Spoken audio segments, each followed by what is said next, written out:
ዩናይትድ ሆልንና ሌዊስ ስኬሊን ሁለቱንም በአንድ ላይ አይደለም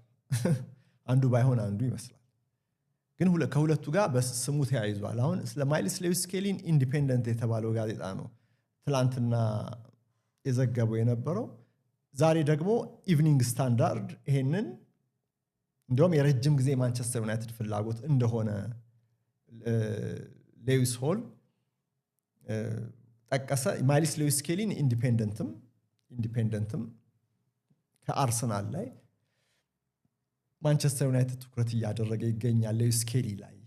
የሚል ዘገባው አውጥቶ ነበርና ሌዊስ ሆልም ማይልስ ሌዊስ ስኬሊም ሁለቱም